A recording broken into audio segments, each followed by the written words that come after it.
এই অঞ্চলৰ বিশিষ্ট কৃষক কমল কলিতা ডাঙৰীয়া তেখেতে কেইবাটাও শালি ধানৰ নাম ক'লে যিকেইটা নি আমাৰ থলুৱা শালি আৰু এই শালিখিনি তেখেতসকলে ইয়াতে কৰিলে শেহতীয়াকৈ কৰিলেও মানে ভাদ মাহৰ শেষত কৰিলেও তেওঁলোকে ধান পাম বুলি কৈছে। গতিকে কিমান আশা আচলতে আশা হত হোৱাৰ পিছতো কিমান আশা তেওঁলোকৰ এতিয়াও মানে ধৰি ৰাখিছে যে কিবা এটা কৰিব কোনোবাই আমি দুডৰা মাটি ৰুই আমাৰ পৰিয়ালৰ কাৰণে 2 মাহৰ 3 মাহৰ 6 মাহৰ যিমানেই নহওক তাতে লক্ষী পূজাটো পাতিবৰ কাৰণে বা তুলসী গছত চাকি গছ জ্বলাবৰ কাৰণে এগছি চাকি ইয়াত পথাৰত জ্বলাবৰ কাৰণে তেওঁলোকে যাতে দুডৰা মাটি ৰুব পাৰে তাৰ ব্যৱস্থা কৰিব বিচাৰিছে। নাই একেবাৰে নিষেধ। আৰু দ্বিতীয় কথা হ'ল কি, চিনাতলী নামঘৰত কাষত আছো আৰু ইয়াৰ পৰা আপোনালোকে দেখিব পাইছে বিস্তীৰ্ণ অঞ্চল। এই অঞ্চলটো গোটেই অঞ্চলটো মেটেকাৰে সম্পূৰ্ণ আৱৰি আছে। এইবিলাক কৃষি পথাৰ আছিলে। এইবিলাক যে কৃষি পথাৰ আছিলে দেখিলে কোনো গম নাপায় বা দেখিলে কোনো ধৰিব নোৱাৰে যে এখন এখন কৃষি পথাৰ। ইয়াতে সুন্দৰভাৱে খেতি হয় আৰু খেতিতে মানুহে কাতি বিহু বা লক্ষী পূজা ইয়াতে তেওঁলোকে চাকি জ্বলায়। কিন্তু আজি এই চাকি জ্বলোৱা জেগাডোখৰৰ অৱস্থা এনেকুৱা অত্যন্ত এটা দুখজনক পৰিৱেশ দেখিবলৈ পাইছেনে। ইয়াতে সম্পূৰ্ণৰূপে মেটেকাই গোটেই জেগাবিলাক চানি আছে। এই বিস্তীৰ্ণ অঞ্চলটো মেটেকাই যে চানি আছে এই অঞ্চলটোৰ পৰা মানে কৃষকসকলে পৰিত্ৰাণ পোৱাৰ উপায় নাই। গতিকে তেখেতসকলে নিজে কৰে বা জবকাই ইয়াত মেটেকা আঁতৰাই পেলাই খেতি কৰাটো একেবাৰে সম্ভৱ নহয়, অতি অসম্ভৱ কথা হ'ল কি, আমাৰ এই কৃষিভূমি ইতিমধ্যে মানে মেটেকাই চানি ধৰিলে। মেটেকা অকল মেটেকা, শুদ্ধ মেটেকা, গৰু ম'হৰ ঘাঁহ নাই। এইখিনি মানুহে হাতেৰে গুচাই পেলাই খেতি কৰাটো সম্ভৱ নহয় তাৰমানে। সেয়েহে যদি কোনো সদাশয় জল সংগঠন বা চৰকাৰৰ কৰ্তৃপক্ষই যদি এই মেটেকাখিনি আঁতৰোৱাৰ কিবা ব্যৱস্থা কৰিব পাৰে তেতিয়াহ'লে আমি কৰিব পাৰিম। নতুবা আমাৰ এই বছৰ পেটত গামোচা মাৰাৰ বাদে মানে এটা পৰিয়ালে যদি 2 বিঘা মাটিও ৰুব পাৰিলেহেঁতেন তেতিয়াহ'লে তেওঁলোকে হয়তো 6 মাহৰ বা 3 মাহৰ ভাত খাব পাৰিলেহেঁতেন। কিন্তু এতিয়া এইটো যিটো পৰিৱেশ তেওঁলোকে এবাৰে এডৰা মাটিও ৰুব পৰা পৰিৱেশ নাই। গতিকে আমি যিসকলে চাই আছে, যিসকলে ভিডিঅ'টো চাইছে তাৰ ভিতৰতে বহুত ধৰণে সহায় কৰিছে। এতিয়া সহায় কৰিব পৰা মানুহ অসমত বহুত আছে। গতিকে আপোনালোকক অনুৰোধ জনাইছোঁ, আপোনালোকে যিসকলে পাৰে এই দুখীয়া কৃষকসকলৰ ভাত মুঠিৰ কাৰণে অকণমান যদি আপোনালোকে অৰিহণা যোগায় তেতিয়াহ'লে তেখেতসকলৰ পৰা যিটো আশীৰ্বাদ পাব সেই আশীৰ্বাদে কিন্তু আপোনালোকক জীয়াই থকাৰ প্ৰেৰণা দিব। আপোনালোকে ভৱিষ্যতে কিন্তু আপোনালোকক ভগৱানে আপোনালোকো তেনেধৰণে সহায় কৰিব। গতিকে মই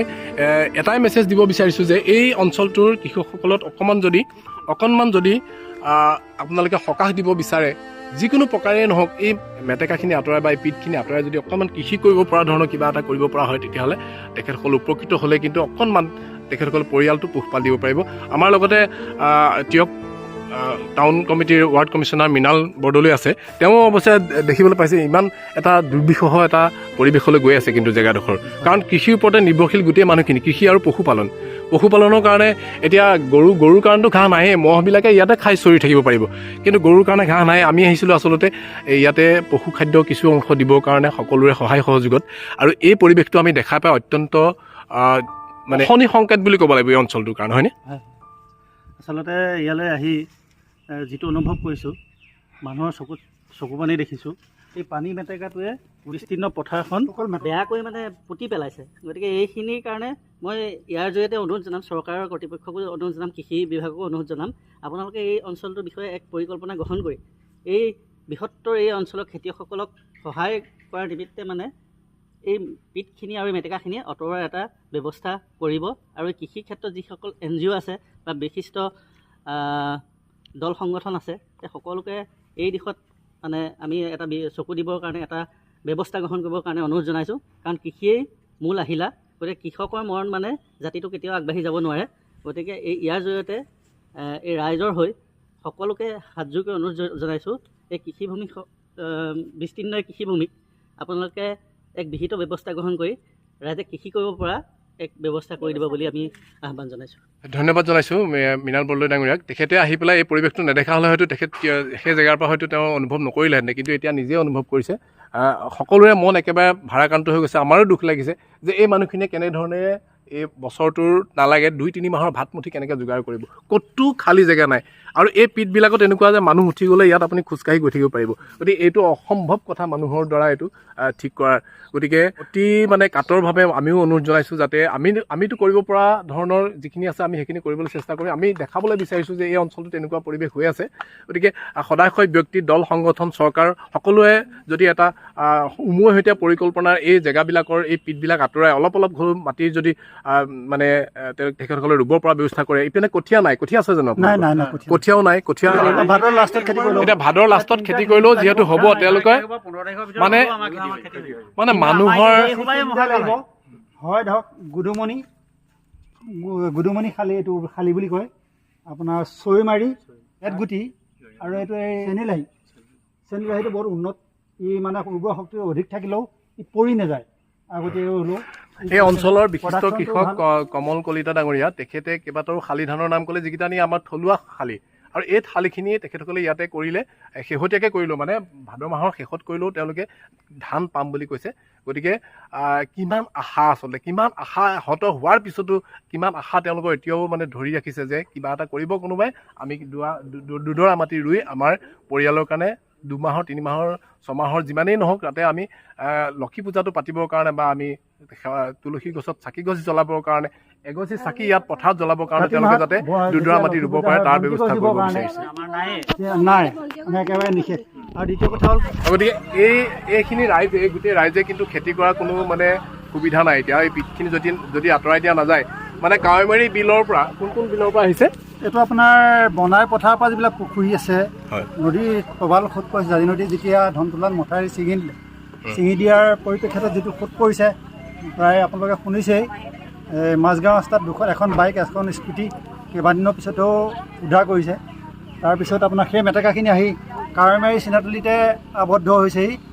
মোৰ প্ৰায় 15 বিঘা মাটি প্ৰায় একঠা মাটিও এতিয়া খালী নাই এতিয়া এটা আমাৰ বাকচ মানে তেখেতে এটা কথা ক'ব বিচাৰিছে যে বেলেগ জেগাত পানীটো হয় ওলাই গুচি যায় কিন্তু সেই গোটেই জেগাবিলাকৰ যিখিনি পিত যিখিনি মানে মেটেকা ভৰ্তি যিটো ডাঙৰ য'ত নেকি মানুহ উঠি দিলেও মানে ডুবি নাযায় বা মানুহ উঠি দিলেও পানীৰ ওপৰত মানুহ উঠি দিব পৰা নিচিনা এটা জেগা সেই তেনেকুৱা ধৰণৰ পিটবিলাক কিন্তু এওঁলোকৰ গোটেই কৃষি পথাৰটো চানি ধৰিলে এতিয়া সেই কৃষি পথাৰৰ পৰা যদি কেনেবাকৈ জেচিবি লগাই বা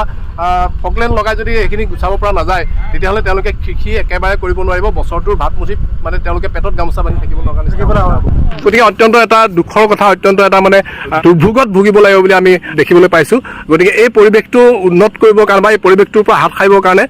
চৰকাৰী কৰ্তৃপক্ষ হওক বা অন্য কোনো দল সংগঠনে যদি এই পিটখিনি বা মেটেকাৰ যিখিনি জাঁজ হয় এই জাঁজখিনি যদি আঁতৰাই দিয়াৰ কিবা ব্যৱস্থা কৰে তেতিয়াহ'লে তেখেতসকলে খেতি কৰিব পাৰিব এতিয়া এইফালে দেখিলে আপোনালোকে দেখিবলৈ পাব যে এইখিনি কৃষি পথাৰ ভাল হৈছে কিন্তু এইখন যিখন গাঁও সেই গাঁওখনৰ মানুহখিনি আৰু এখেতসকলৰ গাঁও সম্পূৰ্ণ বেলেগ এই ছাইডটোত এটা বেলেগ ছবি দেখিবলৈ পাব আৰু এইফালে নদী সিপাৰে এটা বেলেগ ছবি দেখিবলৈ পাব এই ছবিটো এনেকুৱা ছবি য'ত নেকি মানে কৃষকৰ চকু পানীৰে তল গৈ থকা এটা ছবি আপোনালোকে দেখিবলৈ পাব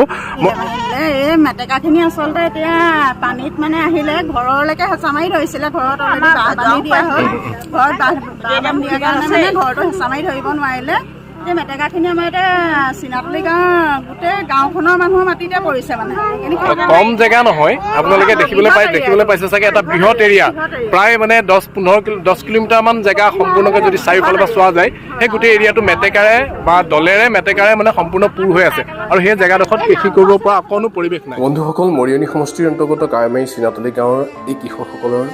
চকুত আজি কেৱল দুখ আৰু অসহায়তা যি পথাৰত কৃষকসকলে সপোন দেখিছিল আজি সেই পথাৰতেই মেটেকাৰ তলত তেওঁলোকৰ কৃষিভূমি ডুবি আছে কৃষকৰ কষ্টৰ এই দৃশ্য সঁচাকৈ হৃদয় বিদাৰক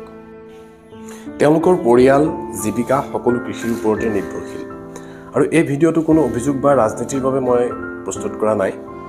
এয়া কেৱল অসহায় কৃষকসকলৰ সমস্যাখিনি আপোনালোকৰ আগত তুলি ধৰিব বিচাৰিছোঁ চৰকাৰ NGO সমাজসেৱী সংগঠন আৰু যিসকল হৃদয়বান ব্যক্তিয়ে সহায় কৰিব পাৰে অনুগ্ৰহ কৰি এই কৃষকসকলৰ ফালে এবাৰ চাওক যদি সম্ভৱ হয় তেওঁলোকৰ পথাৰসমূহত মেটেকামুক্ত কৰাৰ কিবা এটা ঠাইৰ হাত আগবঢ়াওক আপোনালোকৰ এটা শ্বেয়াৰে হয়তো এই ভিডিঅ'টো এনে এজন সহায়কাৰীৰ ওচৰলৈ লৈ যাব পাৰে যিয়ে এই কৃষকসকলৰ বাবে কিবা এটা কৰিব পাৰে মই অকলে কৰিব নোৱাৰোঁ কিন্তু আপোনালোকৰ সহযোগিতাই মোক আৰু অধিক ভাল কাম কৰিবলৈ অনুপ্ৰাণিত কৰিব সমস্যাৰ কথা কওঁ সহায়ৰ হাত বিচাৰোঁ আৰু একেলগে মানুহৰ কাষত থিয় হওঁ অনুগ্ৰহ কৰি ভিডিঅ'টো কমেণ্ট শ্বেয়াৰ আৰু ফ'ল' কৰক ইউটিউবত ছাবস্ক্ৰাইব কৰিবলৈ নাপাহৰিব আপোনালোকৰ